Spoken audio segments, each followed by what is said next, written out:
PSBB sangat berhasil. Ya. Jadi kita kenapa mengambil PSBB, kenapa perlu ya?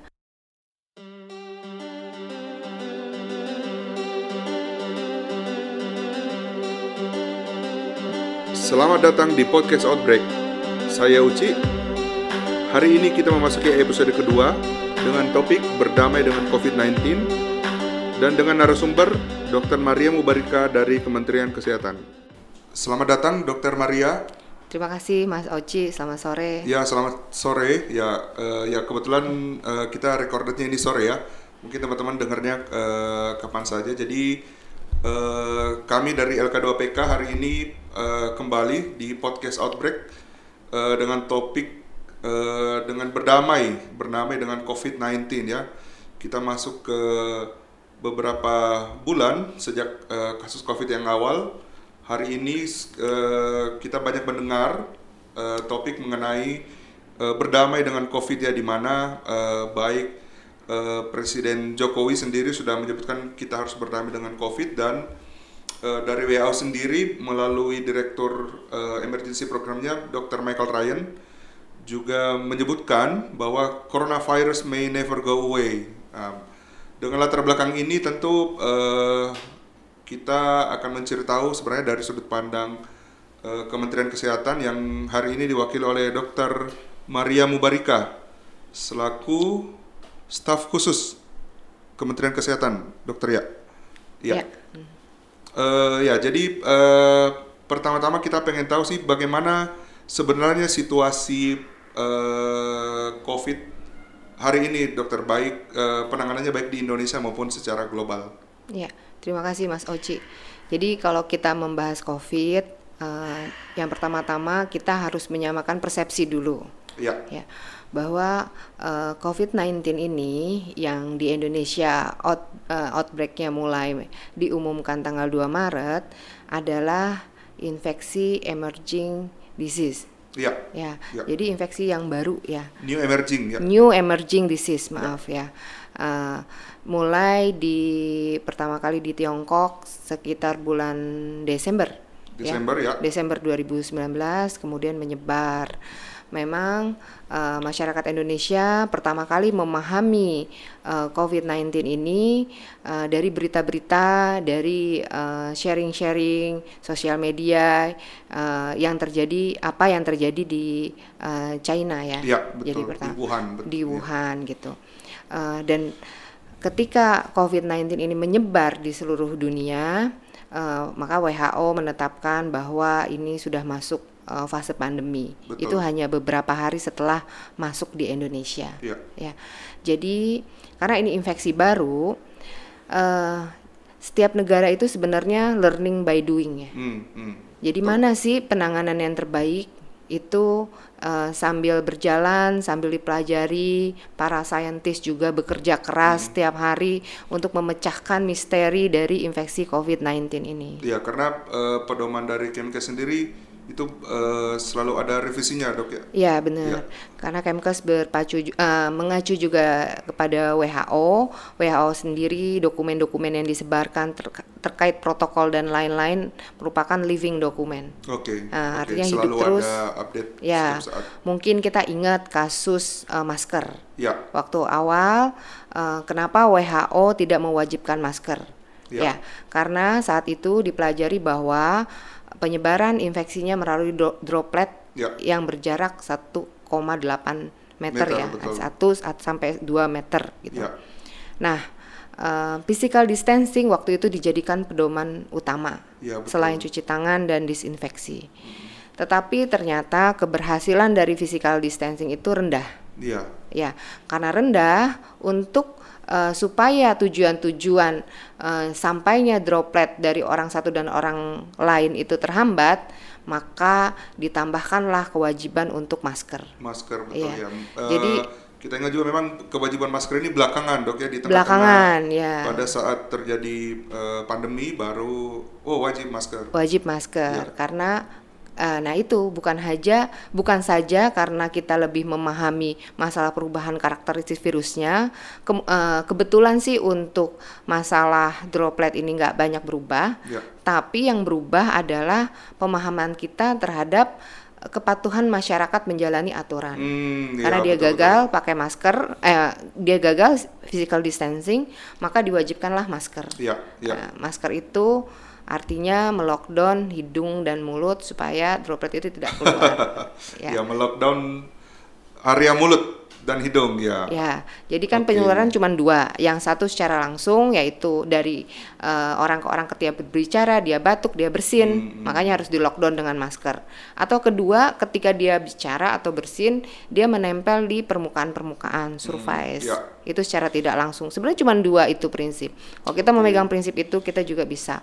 Nah, makanya kalau kita memahami kalau ini adalah infeksi baru dan semuanya sebenarnya learning by doing, mestinya semangat spirit yang hadir di masyarakat Indonesia adalah mencari tahu misteri COVID-19 ini, mencari tahu apa yang terbaik, apa yang bisa diambil oleh masyarakat Indonesia yang terbaik, kebijakan yang terbaik agar kita selamat dari infeksi-infeksi infeksi COVID-19 ini ya gitu. Iya, iya. Kalau kan seperti Dokter Maria bilang tadi juga dari WHO sendiri juga dokumennya itu bersifat dinamis Dok ya, dan selalu berubah seiring waktu. Bukan berubah, selalu ada update, kita bilangnya selalu ada update. Kalau yang terakhir seperti apa Dokter yang mereka sarankan terkait berdamai dengan COVID ini? Apakah sudah dalam bentuk dokumen atau masih berupa ada official letter atau seperti apa? Ya, memang Bapak Presiden Jokowi beberapa hari yang lalu menyampaikan tentang tatanan hidup baru yang di dunia dibilang new normal. New normal, oke. Ya, itu kita juga yang belakangan jadi tren. Jadi tren gitu. Kalau secara terminologi, bahasa epidemiologi memang kita belum dapat tuh new normal tuh seperti apa definisinya. Masing-masing ahli masih berbicara sesuai perspektifnya masing-masing. Ya, begitu juga Indonesia, new normalnya seperti apa.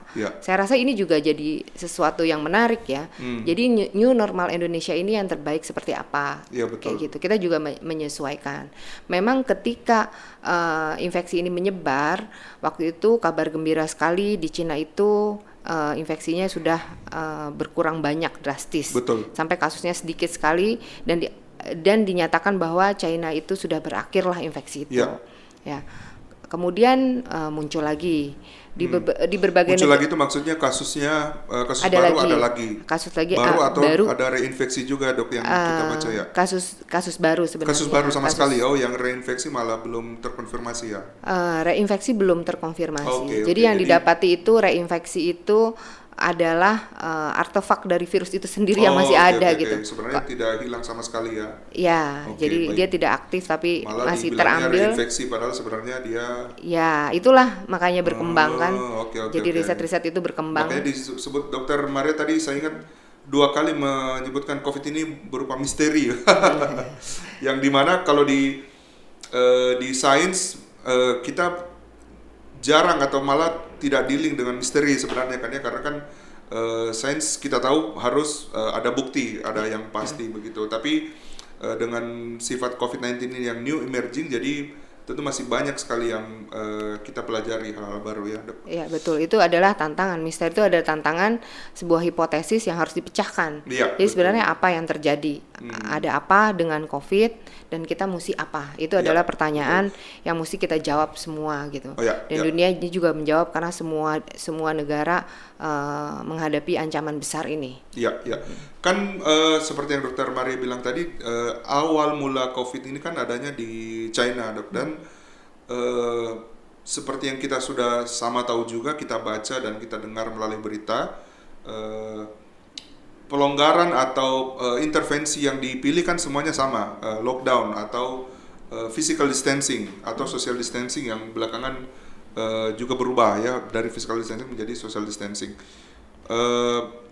Di Cina sendiri kan mereka mulai melonggarkan atau merubah atau kembali ke normal setelah angka kasus yang menurun. Kalau Indonesia sendiri seperti apa Dok kedepannya ini? Karena kan sepertinya yang dipilih intervensinya tidak sama atau tidak harus menunggu kasusnya menurun atau mendatar.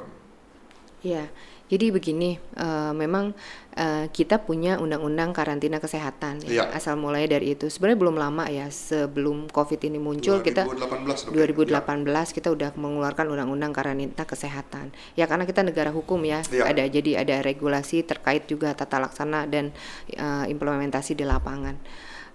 Ketika COVID ini muncul, maka pemerintah mengeluarkan peraturan presiden. Ya, setelah itu dikeluarkanlah Permenkes terkait dengan sebenarnya yang terbaik itu apa sih untuk COVID? Apakah total lockdown, ataukah karantina, ataukah PSBB? Itu semuanya ada di undang-undang ya terkait karantina dan PSBB gitu. Nah, memang waktu itu kita melihat banyak negara yang sudah duluan ya. Kita kebetulan belakangan, kita Maret baru muncul, jadi kita banyak belajar juga kisi-kisi dari negara lain. Ada negara yang memang melakukan total lockdown.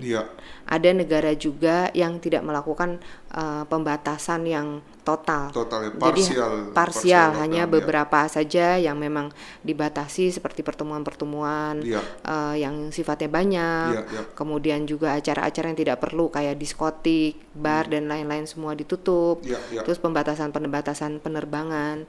Jadi setiap negara tuh berbeda-beda lah di dunia itu. Nah, kemudian bangsa Indonesia mempelajari apa sih yang terbaik buat Indonesia dan kita menetapkan yang namanya PSBB. Betul. Pembatasan sosial berskala besar gitu. PSBB ini bisa diajukan oleh gubernur, bisa juga oleh kabupaten, wali kota dan bupati, atau oleh gugus tugas jika dianggap perlu. Gugus tugas yang tingkat kabupaten atau kota ya, Dok? Ya. Jadi jika dianggap perlu, maka dia bisa mengajukan untuk Kementerian Kesehatan mengajukan untuk Kementerian Kesehatan. Kemudian di pasal 2 PMK itu bahwa yang penetapan PSBB itu berdasarkan dua hal. Yang pertama jumlah kasus atau jumlah kematian akibat penyakit meningkat dan menyebar secara signifikan. Jadi menyebar secara signifikan dan cepat ke beberapa wilayah. Kemudian yang kedua, kalau kita biasa dengar juga sudah masuk zona merah, Dok, ya. Sudah masuk zona merah. Yang kedua adalah terdapat kaitan epidemiologi dengan kejadian serupa di wilayah atau negara lain. Memang kita tahu ya kalau misalnya outbreak itu apa, misalnya ada kenaikan kasus gitu ya, kayak misalnya secara signifikan berapa jumlahnya bisa aja cuman 2 gitu, bisa aja cuman tapi belum pernah, nah itu bisa masuk. Jadi seperti itu lah ya. Nah, Indonesia memilih PSBB karena kita sudah mereview beberapa negara, kemampuan juga dari masyarakat Indonesia bagaimana, dan yang terpenting adalah karakteristik dari virus itu sendiri. Jadi berdasarkan itu kita memilih PSBB. Kemudian sekarang ketika berjalan dan ini sebenarnya belum lama, baru berapa bulan, tapi terasa lama sekali, terasa bertahun-tahun. Iya betul, karena sebelum PSBB juga kita sudah di rumah sebenarnya, Dok, ya. Dan hasil-hasil riset itu begitu banyak. Jadi seolah-olah ini mungkin kalau misalnya satu kasus riset segini banyak mungkin diselesaikan dalam berapa tahun gitu ya. Tapi ini segini banyaknya kasus, segini banyaknya riset tentang terkait COVID-19 itu cuma diselesaikan dalam waktu berapa bulan. Ini banyak sekali. Betul. Dari riset-riset itu berkembanglah bagaimana karakteristik virusnya dan bagaimana kita mesti bersikap gitu. Jadi sebenarnya kita memahami, jadi makanya kalau misalnya kita lihat lebih dulu Presiden Jokowi menetapkan apa sih, kita harus bisa hidup bersama COVID ini. Kemudian saya beda sehari, malah lebih dulu sehari apa 2 hari dari WHO mengatakan bahwa ini mungkin akan lama. Tidak akan hilang begitu saja ya. Never go away. Memang waktu pertama-tama ya kita memimpikan lah kapan sih selesai. Jadi prediksi itu banyak sekali. Ya, kita pernah dibanjiri prediksi total sampai 80 prediksi-prediksi. Oh, iya dok. Sampai 80 ya yang masuk ke 60. kementerian sebenarnya ya. Saya sempat nanya ke Badan Cyber, ya memang dia mengkoleksi prediksi-prediksi dari semua lapisan masyarakat Indonesia, ada 80 prediksi. 80 ya, jadi makanya kan beberapa hari yang lalu juga kan ada banyak atau bahkan 2 minggu terakhir lah rame juga disebutkan intervensi yang dilakukan pemerintah itu tidak berlandaskan sains, tapi karena sebenarnya ada flooding ya, terlalu banyak prediksi, jadi dari kementerian sendiri memilah yang mana yang terbaik ya. Iya, jadi memang begini, ini kan wabah yang dinamis, ya, yang menentukan prediksi sebenarnya kita. Oke. Kalau hari ini kita tidak pakai masker, kemudian kita di tempat umum yang resikonya terjadi cross infection, kemudian ada kerumunan, nah berarti ke depan kita bisa lihat dampaknya seperti apa. Jadi sebenarnya prediksi ini yang menentukan siapa? Yang menentukan kita gitu loh. Apa yang kita lakukan hari ini, 7 hari kemudian bisa nimbul di statistik gitu. Ya.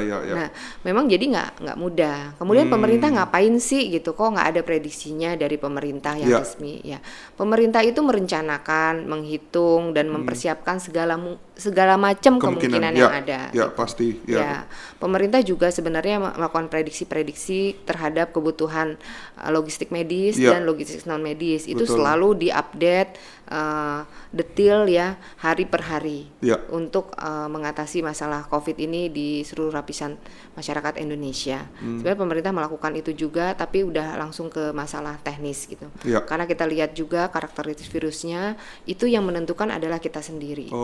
Ya. Jadi ya yang bisa kita tangkap dari tadi bahwa intinya kita belajar dok ya dari hari ke hari tentang karakter virusnya dan intervensi yang kita pilih, yang di mana di awal-awal kan kita belum punya banyak referensi nih, karena ada banyak penelitian sampai puluhan ribu ya, seperti yang disebutkan tadi, dan saya juga pernah ikut webinar tentang penelitian COVID ini di mana kayak tsunami katanya dok ya, sampai banyak. Jadi intervensinya juga waktu itu terbatas. Pengetahuan tentang virus kita terbatas. Nah, hari ini kan sudah banyak, jadi makanya dipilih bahwa mungkin kita akan berdamai dengan COVID, ya. Sementara kan kita kembali lagi ke sedikit tentang PSBB, dok. Menurut Dr. Maria sendiri, bagaimana sebenarnya keberhasilan dari PSBB ini? Apakah memang sebenarnya ada indikator keberhasilan atau karena seperti yang dokter bilang tadi, karena kita belajar, jadi ya kita learning by doing aja. Ya, PSBB sangat berhasil. Ya. Jadi kita kenapa mengambil PSBB, kenapa perlu ya? Sebenarnya kita dari awal sih sudah terlihat lah kisi-kisi virusnya ini seperti apa. Ya. Tapi kenapa kita mengadakan pembatasan? Jadi karena karakteristik manusia Indonesia juga. Jadi ada, ya kalau misalnya kita amati, ada juga orang yang satu, misalnya kelompok yang well educated. Seperti dokter, epidemiologis, dia tahu masalah, terus dia bisa mengatasi, dia lebih tenang. Terus yang kedua, kelompok yang dia tahu juga educated, dia bisa baca segala macam, dia tahu, tapi dia takut. Dia takut karena dia juga kemakan hoax dan lain-lain. Kemudian dia ribut.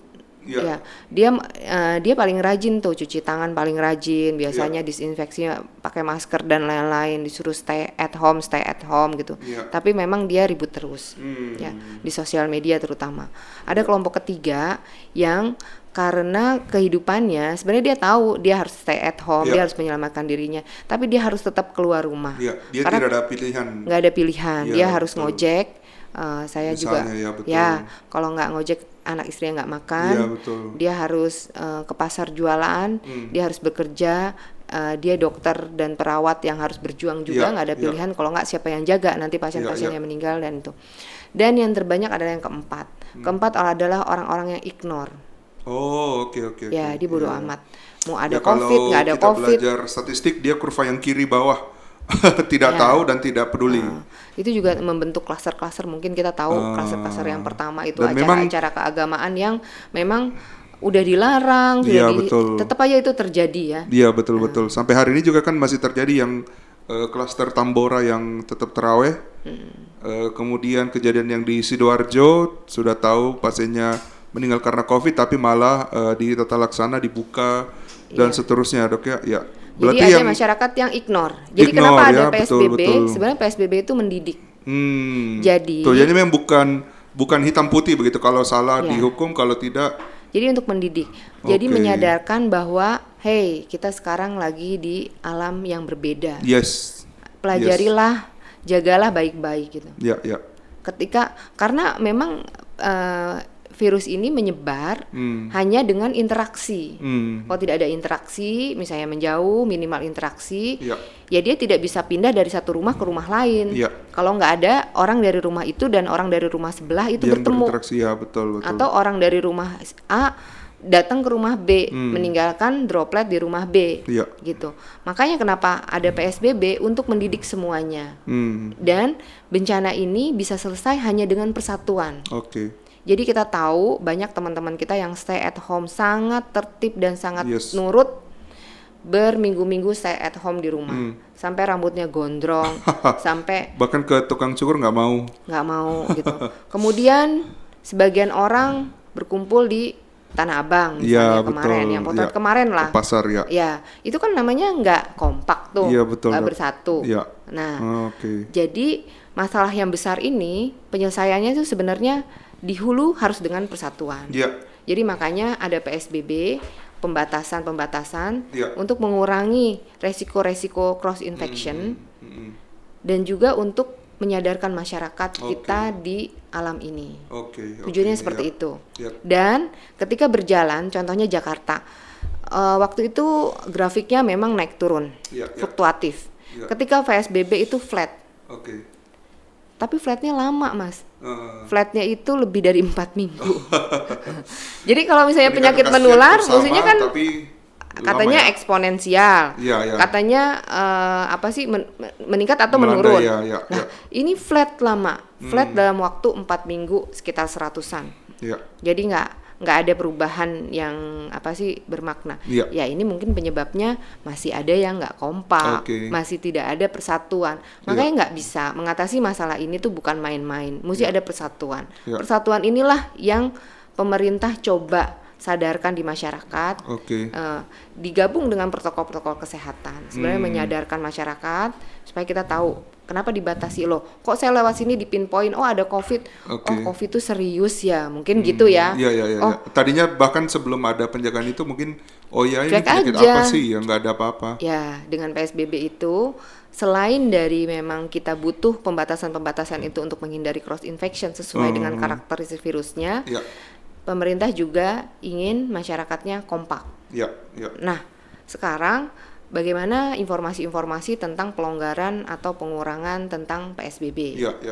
Sebenarnya di undang-undang itu nggak ada terminologi pelonggaran atau pengurangan dari PSBB.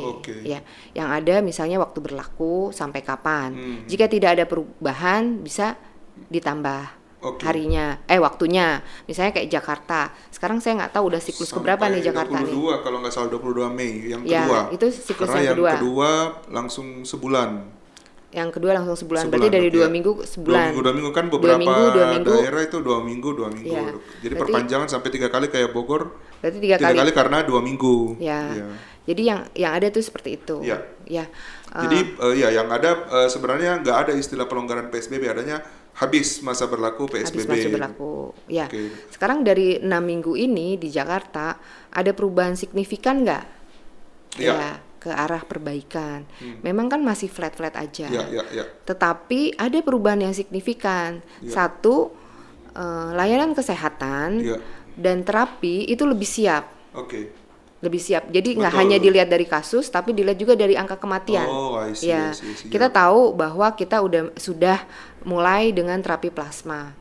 Yang alhamdulillah sampai saat ini untuk kita berikan kepada pasien-pasien yang sangat kritis sudah pasien ke-11. Oke. Ya, kalau dan angka keberhasilannya cukup baik, Dok. Ya, ya memang nggak bisa dibilang berhasil 100% karena yang buruk itu kondisinya dia semua dengan komorbid. Oke. Ya. Tapi Makanya dia semakin survive, berat lagi ya. barangkali, Tapi ya, dia ya. survive melalui COVID. Oke. Ya. Ya. Nah itu adalah berita yang kabar gembira ya. Ya. Kemudian kita lihat di rumah sakit juga tidak penuh, tidak overload, tidak overload gitu loh. Penanganan pasien juga lebih baik gitu. Betul. Kemudian kalau yang masyarakat karena sehat dia berusaha supaya imunitasnya bagus, kemudian juga pola hidupnya bagus, cuci tangan dan disinfeksinya teratur sehingga jumlah orang sakit juga berkurang. Jadi bukan hanya jumlah yang sakit, berhentinya PSBB bukan hanya kenaikan kasus ya, atau penurunan kasus, tapi ada pengurangan angka kematian. Penanganan tata laksana dari kesehatan yang jauh lebih baik sekarang. Betul. Kita bisa rasakan ya, kita bisa buktikan juga ini. Iya, gitu. betul. Ya. Betul ya, saya kira sebenarnya diskusi tentang jumlah pasien di layanan kesehatan itu, kalau tidak salah juga saya menonton bahkan 2 minggu yang lalu, Dok, memang sudah ada penurunan seperti di Persahabatan, di RSPI kan beberapa bed itu sudah mulai kosong. Betul. Kalau di Jakarta itu signifikan. Awal-awal penuh, ya. Yes, di Jakarta itu sangat signifikan. Tapi kenapa kalau kita lihat grafik kok angka kematian Indonesia naik terus gitu kan? Naik turun, kadang-kadang 18, pernah juga lebih rendah dari itu, tapi pernah 60, tapi pernah 59 belum lama ini gitu ya, per hari ya. Kenapa? Karena Indonesia ini 17.000 pulau, jadi memang penyebarannya nggak rata. Jadi kalau dilihat Indonesia ya nggak bisa itu jadi patokan. Ada yang berhasil seperti mungkin kayak di Vietnam, kayak Bali itu kan udah nggak nunggu lagi gitu kan. Tapi ada juga mungkin yang flat kayak seperti Jakarta, tapi angka kematiannya dia lebih tertata laksana dengan baik. Ada daerah yang baru muncul, disitulah mulai angka kematiannya karena dia belum ada terapi plasma, belum ada bank imunitas dan lain-lain gitu loh. Jadi memang kalau digabungkan kadang-kadang Indonesia bisa naik turun yang membuat masyarakat itu jenuh. Jadi masyarakat mesti memahami kita melihat daerah apa gitu loh. Kalau kita ngomongin PSBB ini daerah mana? Karena penetapan PSBB itu dilakukan berdasarkan kota atau kabupaten atau provinsi. Jadi nggak ditetapkan langsung Indonesia. Jadi kita juga nggak bisa melihat Indonesia. Inilah jangan kita berdebat di sosial media yang menyebabkan kita bertengkar sama hal-hal sebenarnya yang nggak bisa didebatin. Ini kan memang nggak nyambung jadinya, sesuatu yang nggak nyambung gitu. Karena memang dinamika penyebar luasan penyakit ini kan berbeda-beda di tiap daerah dan tentu berdasarkan by cluster. Kita tahu secara garis umum, tapi naik turunnya itu kan juga sangat berbeda ya di beberapa daerah. Tadi dokter juga sudah menyebutkan tentang protokol kesehatan. Nah, ini kan juga banyak diulang-ulang oleh wawancara para pakar, perwakilan dari pemerintah juga bahwa berdamai dengan COVID ini bukan berarti kita menyerah, tapi kita akan hidup berdampingan dengan menetapkan protokol kesehatan. Bagaimanakah yang dimaksud dengan protokol kesehatan ini, Dok? Apakah ada semacam juknis tertentu atau sebenarnya kita sudah tahu dan kita sudah praktekkan selama ini, tinggal diformalkan? Iya, betul.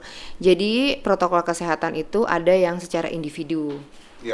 Individu ya pasti kita semua sudah hafal, bahkan mungkin anak TK juga sudah hafal dari mulai memakai masker, mencuci tangan, disinfeksi, dan menjaga imunitas. Ada juga protokol kesehatan yang harus dilakukan oleh pengelola tempat, misalnya rumah makan, misalnya sekolah, bank, kantor, dan lain-lain, bandara dan lain-lain gitu. Jadi memang protokol kesehatan itu bukan hanya individu, juga ada dari pihak. Nah, itu kita akan bikin juknis. Ini lagi on progress, mungkin beberapa hari lagi selesai. Nanti dari pemerintah sedang disiapkan memang ya. Jadi sedang disiapkan. Sebenarnya udah lama disiapkan. Protokol kesehatan untuk yang formal untuk Ya, pokoknya misalnya tempat sekolah, yang berkumpulnya orang, ya. Misalnya sekolah, nanti misalnya setiap hari berapa kali disemprot disinfeksi, kemudian disinfeksinya pakai apa, yang masyarakat mampu tapi aman, juga tidak merusak tubuh dan lingkungan gitu. Nanti disampaikan oleh Kementerian Kesehatan kepada gugus tugas, nanti mungkin gugus tugas akan mengumumkan menyebarkan protokol kesehatannya itu apa. Baik, jadi jadi sebenarnya seperti yang disampaikan Dr. Mira tadi, kalau di tingkat individu kita semua sudah tahu seperti apa protokol kesehatan itu dan sudah kita jalankan ya, seperti pakai masker, pakai hand sanitizer, menjaga jarak dan menjaga daya tahan tubuh ya. Tapi untuk panduan-panduan di tingkat institusi dalam waktu dekat akan diseminasikan ya. Ya, kemudian kalau dari sistem kesehatan kita seperti apa, Dok? Karena kan berdamai dengan COVID ini berarti ya mau tidak mau pasien COVID akan berdatangan. Kalau dulu kan strategi atau di awal-awal strateginya kan menunjuk rumah sakit rujukan. Nah, jadi pasien yang merasa ada gejala COVID dan jumlahnya kita tahu belum banyak, itu langsung ke rumah sakit rujukan bisa mengaksesnya. Ya, bagaimana dengan situasi sekarang di mana jumlahnya sudah puluhan ribu, belasan ribu, bahkan kita tidak tahu nanti berapa, tapi sudah ribuan yang tentu pasiennya akan datang baik bukan cuma di layanan sekunder tapi di layanan primer seperti praktek dokter umum misalnya atau ke klinik. Itu sebenarnya kalau dari kita seberapa siap sistem kesehatan kita dengan situasi seperti itu, Dok? Oke, berarti kita bicara tentang pembatasan ya, pembatasan. Jadi gini, saya ada pengalaman nih, waktu kita awal Maret menginisiasi telemedicine untuk COVID-19 disebarluaskan, kita mulai dengan screening digital itu sekitar tanggal 13 Maret. Itu kita eager banget, semangat banget, kita kemana-mana kerjanya screening digital, karena kita tahu siapa-siapa yang berpotensi, kita arahkan supaya dia berharap selamat gitu. Tetapi ketika kita sudah mulai memakai rapid test yang memang direkomendasikan, yang sudah di-approve oleh FDA, banyak sekali yang menjawab tidak, semuanya tidak, ketika di rapid positif. Mungkin kita pernah dengar dan tahu lah pasti yang namanya OTG, orang tanpa gejala. Nah, dengan kehadiran OTG itulah, ini memang karakteristik virusnya menarik. Dia itu gejala klinisnya lebar sekali. Banyak yang nggak kenapa-kenapa sampai kenapa-kenapa, gitu kan, lebar sekali gitu. Dengan kehadiran OTG inilah sulit sekali yang namanya pembatasan. Kita batasi ternyata OTG. Kita batasi ternyata OTG. Tidak ada gejala ya betul, Dok. Ya, kalau dulu kan memang yang bergejala baru bisa periksa. Kalau yang OTG ini kan tidak ada pilihan, kita tahu dari tidak ada merasa apa-apa, ngapain ke dokter? Sama sekali tidak merasa apa-apa. Bahkan ketika dia hasilnya positif, kemudian dia swab hasilnya positif, dia sendiri bingung gitu. Karena dia merasa nggak ada yang terjadi pada dirinya. Jadi begitulah COVID. Jadi memang agak susah pembatasan apapun. Makanya perlindungan adalah diri sendiri saja, pakai masker, supaya kita, siapa tahu kita positif, ya kan, bisa kita menulari atau kita bisa tertular dengan menghirup droplet. Jadi memang perlindungannya itu udah lebih selektif ke tingkat individu. Dimanapun akan terjadi seperti itu. Begitu juga di fasilitas kesehatan, layanan primer, sekunder, apalagi tersier juga ya atau rumah sakit ya, primer atau rumah sakit layanan lanjutan. Di tingkat primer, karena memang ada orang OTG, artinya dokter dan fasilitas kesehatan itu mesti aware, harus bersiap, betul. Harus menganggap semua orang anggap saja OTG, supaya berhati-hati gitu. Jadi perlindungannya apa? Sebenarnya sudah ada riset level-level dari perlindungan tenaga medis supaya dia tidak terinfeksi. Untuk layanan primer level berapa, untuk radiologi, untuk dokter gigi. Dokter gigi layanan primer itu udah level 3. Karena apa? Karena dia terkait dengan langsung membuka mulut, gitu kan. Kemudian gimana dokter poli? Kalau dokter poli sebenarnya masih level 1. Tapi emergensi dengan kondisi khusus itu udah level 2 gitu. Kemudian karena kan waktu di awal-awal kita sempat banyak begitu kejadiannya naik, kasusnya naik. beberapa teman sejawat kan memilih untuk tidak praktek sama sekali, atau bahkan teman-teman dokter gigi sampai hari ini pun beberapa masih takut untuk praktek, dan teman-teman dokter bedah juga bilangnya kalau sifatnya elektif dia tidak mau operasi, kalau yang situ baru dia mau. Kan berarti dengan adanya berdamai dengan COVID ini kan mau tidak mau mereka bukan mau tidak mau jadi para dokter ini bisa melakukan pelayanan kesehatan seperti biasa dok ya, tapi tentu dengan peningkatan kewaspadaan seperti yang dokter Maria bilang tadi. Bisa, semua kegiatan bisa dilakukan. Iya. Semua kegiatan bisa dilakukan asalkan kita beradaptasi. Oke. Ya. Dan yang terpenting sebenarnya ini sebenarnya dari awal pemerintah udah bersikap untuk hal satu ini, yaitu melindungi yang rentan. Oke. Melindungi yang rentan karena ketika bulan Februari itu sudah jelas tanda-tandanya bahwa orang-orang yang meninggal yang tidak tahan dengan COVID adalah orang-orang yang rentan. Di mana orang-orang rentan itu biasanya orang tua, kemudian dia punya penyakit komorbid. Ya, jadi itulah yang kita jadikan prioritas. Kalau orang-orang yang sehat, banyak sekali sekarang saya mendampingi teman-teman telemedicine untuk melakukan rapid test di berbagai macam tempat, itu hasilnya lebih banyak IgG. Jadi daya tahannya udah daya tahan yang jangka panjang ya, yang udah imun gitu. Dan dia juga kaget, dia nggak pernah merasa sakit, tapi di tubuhnya sudah ada kekebalan gitu. Jadi kalau untuk orang sehat sebenarnya tidak ada masalah. Cuman yang masalah di Indonesia adalah orang itu nggak tahu kalau dia sakit. Ya. Jadi betul, angka diabetes kita yang bisa kita jerat sekuat tenaga itu masih sekian persen, diduga sekian persen dari kasus yang ada. Saya kebetulan 17 tahun di emergensi, jadi pasien-pasien yang datang itu dia baru tahu kalau dia diabetes. Rumah sakit saya kebetulan menengah ke bawah, jadi semua mayoritas baru tahu. Pas di tensi baru tahu kalau dia hipertensi, baru tahu dia diabetes, baru tahu dia sakit jantung gitu. Nah itulah yang jadi masalah. Dengan new emerging ini kita masih ada masalah yang memang kita punya masalah sebelumnya kita punya masalah kronis residif yang memang harus diselesaikan. Tapi ya ini momennya pemerintah sekuat tenaga men-screening deteksi dini dan melindungi orang-orang itu. Melindungi orang-orang itu. Jika terkena infeksi, dia harus prioritas mendapatkan plasma karena mungkin dia lebih cepat mengalami perburukan. Jadi dia harus dibantu dengan imunitas dari orang yang sembuh. Mungkin strateginya seperti itulah strateginya supaya menyebar, tapi belum berarti sakit. Sakit belum tentu parah. Parah belum tentu meninggal. Jadi masih banyak tahapannya. Kita masih bisa memotong di sisi mana. Penyakit ini mudah menyebar, tapi belum tentu terinfeksi. Terinfeksi belum tentu sakit. Kita bisa potong lagi. Dia terinfeksi kalau imunitas bagus dia nggak sakit, ya kan? Nggak bergejala tiba-tiba imunitasnya bagus.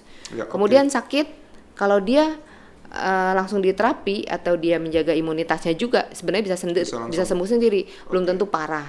Nah kalau parah kita bisa di titik terakhir pun parah pun sudah banyak. Jadi kita memang belum ada yang masih survive dok ya. Jadi dari 5.000 orang yang diterapi plasma di Amerika itu yang udah yang severe ya, yang berat ya, itu biasanya dia hanya tertolong itu di bawah 40%. Sekarang dengan terapi plasma keberhasilannya 85%. Itu ini harapan kabar baik. Apalagi kalau kita bisa deteksi dini baik penyakit lebih awal lagi komorbid dan COVID-nya, betul, yang pertama kita nggak tahu kalau dia COVID apa enggak, kita tetap harus bekerja, pemerintah tetap bekerja menjaring orang-orang yang komorbid. Berarti boleh dibilang sistem kesehatan kita mau tidak mau harus siap dok ya, harus siap. Dan sebenarnya sudah disiapkan juga ya selama ini dengan protokol, dengan pedoman teknis dari Kemenkes sendiri, termasuk misalnya di era berikutnya tentang penggunaan APD, leveling tiap spesialis juga harus sudah tahu dan sudah harus bersiap. Dan tentu yang Dr. Maria sebutkan tadi tentang penapisan atau screening baik terkait tentang COVID maupun penyakit komorbidnya itu sendiri ya, yang betul. Sebenarnya dari awal memang yang seperti kita tahu juga masih PR banget ya. Jadi baik diabetes, hipertensi kan juga masih under record atau masih belum banyak yang kita dapatkan. Oke. Mungkin ini satu dari yang terakhir dok ya, bagaimana sebenarnya kekhawatiran tentang terjadinya second wave yang dimana mungkin di beberapa tempat ya beberapa sudah tahu, misalnya di China dibilangnya sudah ada second wave, atau tapi juga belum tahu, atau Japan yang malah ada beberapa wave, ada beberapa pakar juga bilangnya jangankan second wave, ini bisa banyak wave-nya ya. Kita harus sudah bersiap. Seperti apa dari kementerian sendiri merespon tentang hal ini?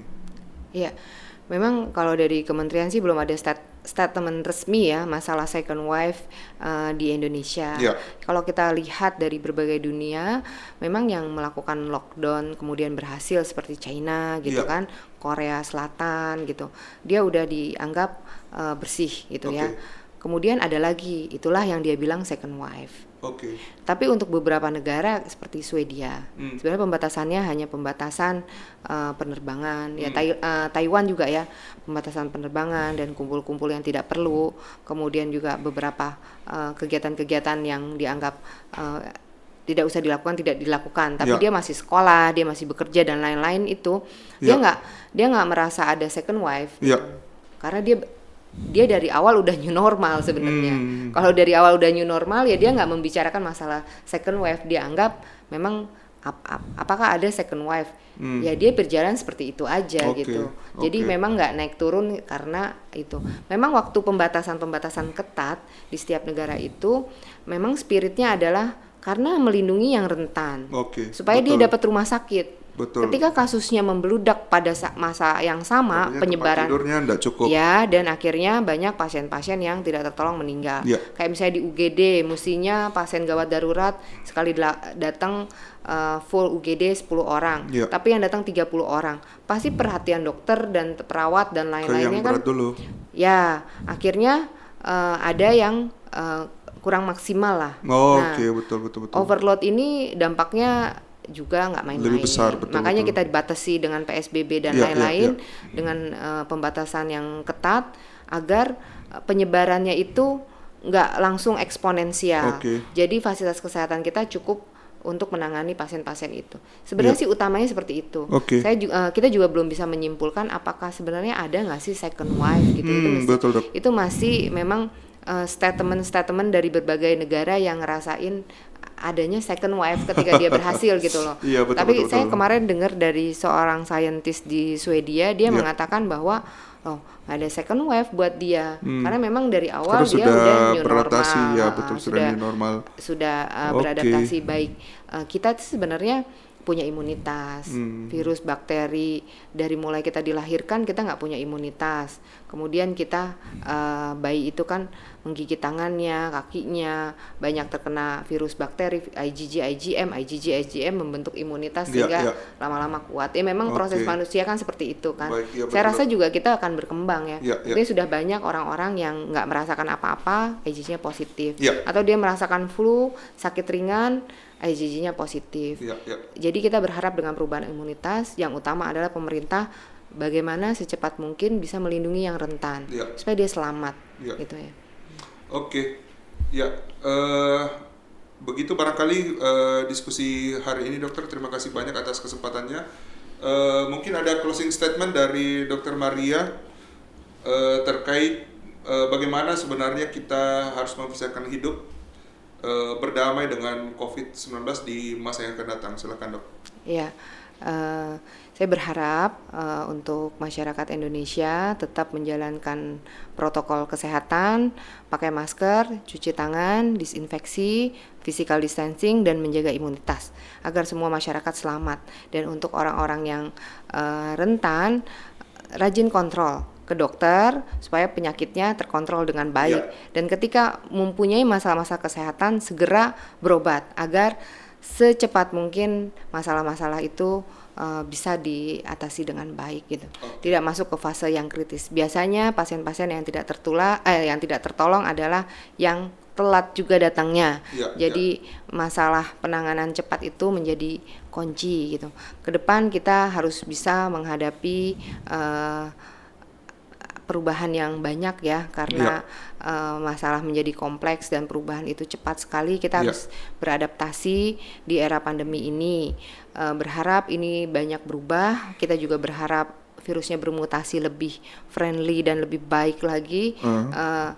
Dan supaya ini tidak mendatangkan masalah berikutnya lah, pandemi lain selain kesehatan, jika kita mengambil langkah-langkah yang berlebihan atau kurang ya, bisa menimbulkan masalah pandemi yang lain. Kita menghindarkan itu. Dan satu-satunya yang untuk menyelesaikan COVID ini adalah persatuan. Hanya persatuan yang bisa menyelesaikan masalah COVID kontribusi di dunia. Dari semuanya ya. Semuanya. Baik di hulu dengan kita kompak. Karena virus yang di benda mati akan mati dalam waktu sekian hari, tergantung si virusnya akan bendanya mati kalau tidak ketemu. Kalau di dalam tubuh dia juga akan mati dengan imunitas. Jadi sebenarnya ini bisa aja hilang, bisa kalau semua kompak. Kemudian di hilir juga dengan persatuan. Bagaimana orang yang sudah sembuh, dia punya imunitas, dia bisa memberikan bantuan kepada orang yang rentan. Lagi-lagi adalah persatuan.